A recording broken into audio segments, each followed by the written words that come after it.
Bien-aimé, shalom, sango ya mawa na kati ya communauté, epesi pasi epesi mawa. Ndeko na ngai, kobetaka jamais ba projet na yo avant ekokisama.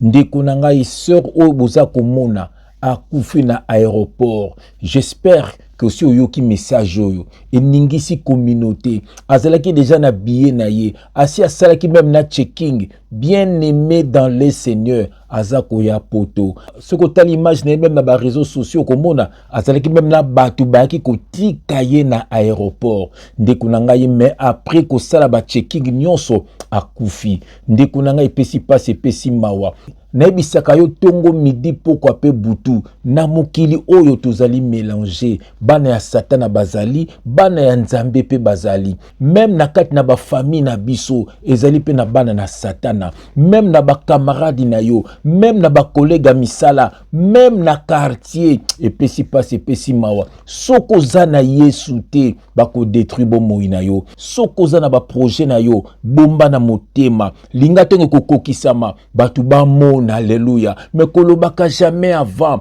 bien aimé bako boma yo mokili o etondi na makambo mabe botala ye wana ndeko na ngai awa na kati ya aéroport epesi passe epesi mawa otambolaka na nani oliaka na nani omelaka na nani obotama même na nani alléluia moto na nzambe aosolola ndeko na ngai obala même nani babala yo na nani sans Yesu mawa mingi bien me bolanda nanu sœur oyo a relaté histoire malamu mingi to landa ya après to zonga au nom de Jésus-Christ. Triste nouvelle, cette jeune femme a trouvé la mort à l'aéroport de Ndili il y a quelques jours alors qu'elle attendait son vol pour l'Europe. Est-ce que ça, ce n'est pas de la sorcellerie? Ça a été dit qu'elle a fait l'enregistrement à 23h et elle avait son vol à 5h du matin pour l'Europe. Malheureusement, on l'a trouvée par terre comme ça là à la salle d'attente.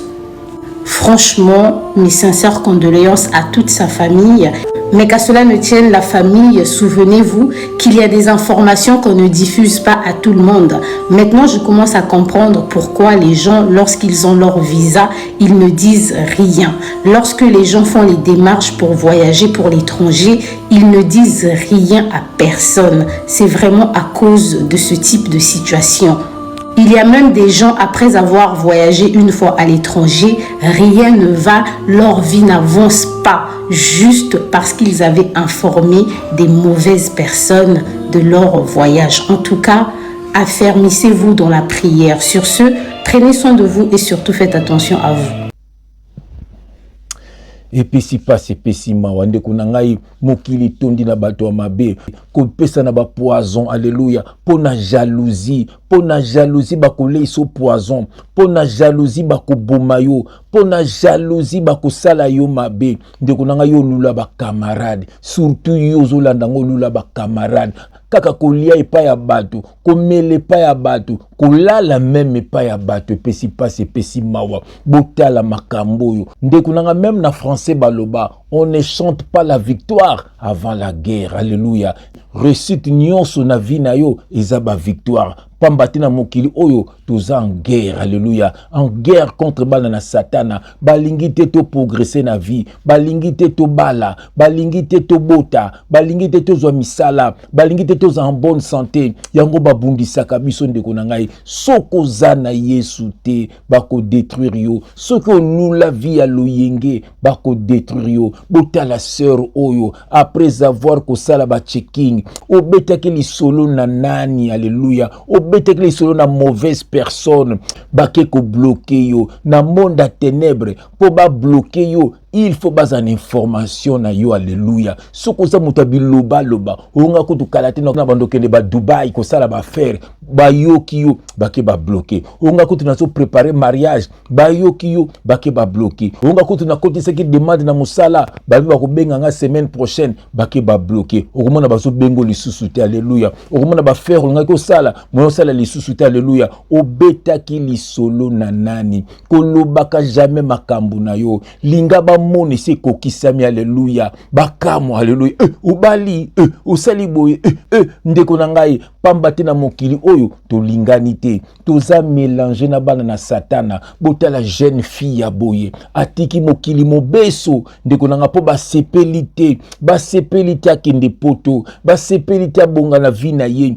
basepeli te ndeko na ngai, yango ndeko zolanda ngai, il est temps otika via loyenge, il est temps okangama na nzambe, il est temps ozala moto na losambo, il est temps o vivre loin du péché po banguna balonga yote. Natangelo verset moko, alléluia, naza na 1 Pierre chapitre 5, nakena on a verset 8 à 9, et je vais lire au nom de Jésus-Christ. Bien-aimé Landa, soyez sobre, veillez, ça veut dire zala vigilant, alléluia. Votre adversaire le diable, voilà, votre adversaire le diable rôde comme un lion rougissant, alléluia, cherchant qui il dévorera.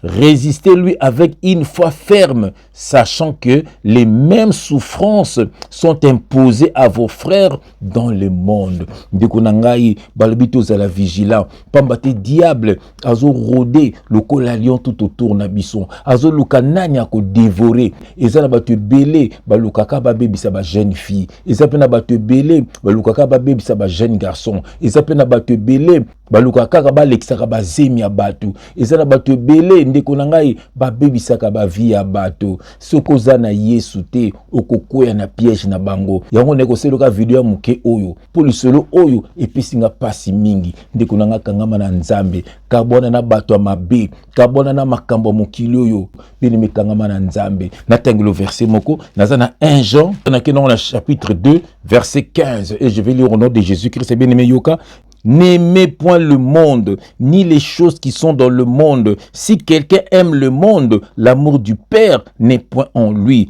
Car tout ce qui est dans le monde, la convoitise de la chair, la convoitise des yeux et l'orgueil de la vie, ne vient point du Père, mais vient du monde. Et le monde passe et sa convoitise aussi. Mais celui qui fait la volonté de Dieu demeure éternellement. Ndeko nangai, volonté ya nzambe ezali te ozala muta milangwa, ozala muta kindumba, ozala muta bakamaradi ebele, ozala muta loyenge. Volonté ya nzambe eza bongo te, eza pete okendaka na beglise bâtiment kopesaka bambongo na yo, kokoma mumba ba pasteur olobi nini mpo na ngai, aza na eloka koloba te mpo na yo, mutu aza na eloka koloba mpo na yo, eza kaka nzambe. Kangama nde na nzambe, landa nde nzambe, zala mwana na nzambe, kokoma mowumbu ya mutu te. Mokili tondi na bato mabe baza partout, mission na bango ba détruire biso. Yo kangama nde na nzambe, zala mutu a prière, sambelaka avant lala, sambelaka soko la muki, avant bima sambela, ozongi o sambeli, avant olia o sambeli. C'est ça qu'on appelle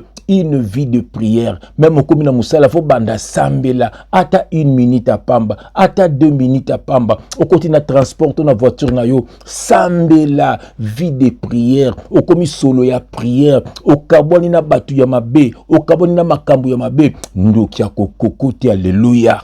Ata basangani, ata bayebili, zamba lobaki, bakoya nzela moko, kasi bakopalangana na banzela sambo, pambate, bazombono su na makambo na bamote, yango kangama na nzambe, keba pe na bilata lata, eza na baluku mususu, eza na bagriffe mususu, eza ya ténèbre, tango lati yango, bien aimé, bakomo mona au place bango bazali, même ba coiffure mususu, eza la mode, kokata kabiloko la mode te, eza ne ba antenne, bien aimé, po bazwa facilement, zala mona na nzambe, ba bebisa santé na yote, ba bebisa bomoi na yote, ba bebisa ba projet na yote, okokufa mokolo nzamba kolingo kufa, ba bomote pona bisengo mokili oyo. Sois un véritable enfant de Dieu. Histoire ndeko oyo ete ya yo, epesi passe epesi mawa. Nzambe pambola bano ya yo, tondisa bango na molimo na yo nzambe, zinga bango na makila ma Yesu Kristo papa, bazala invisible à toute attaque de l'ennemi, kabula bango na ba camarade ya mabe, kabula bango na bato mabe, na ba membre famille mususu ya mabe, na bato ya quartier mosusu ya mabe, na bakolega ya mabe, motu nyonso ya mabe, papa alonga mwana na yo te, mwana yo papa abanga te kasi abangisa bango, tondisa mwana na molimo santo papa, azala rempli du Saint-Esprit, ndeko nzambe apambola yo, ndeko nzambe a visité yo. Je te souhaite une très bonne journée, mais yokana nzembo yo, ekoteya yo au nom de Jésus-Christ.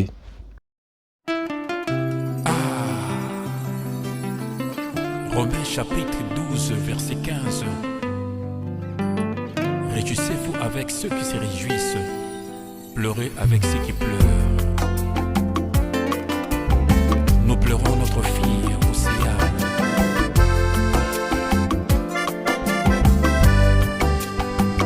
Ekotango zanga na bomoi, luka uye bansambeo, kolobi soki liwa eye, kokutana na masia.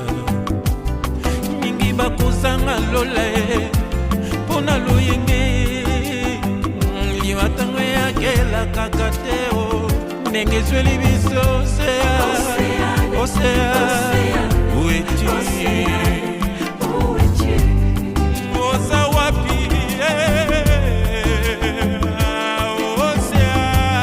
Océane, Océane, Océane, où es-tu?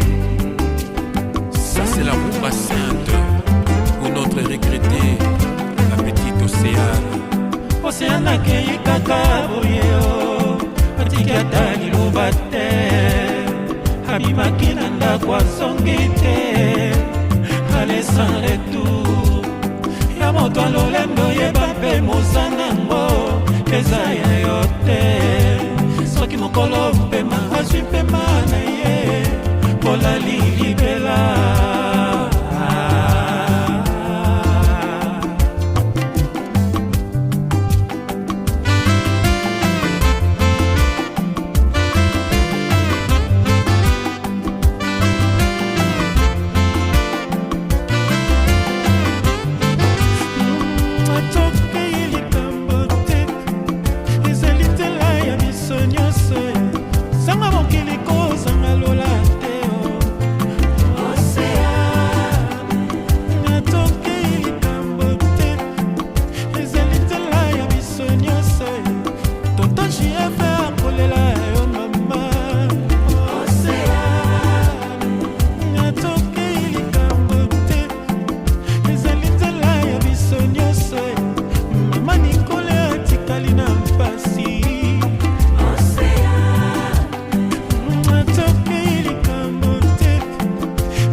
Que Dieu te bénisse, que Dieu te visite.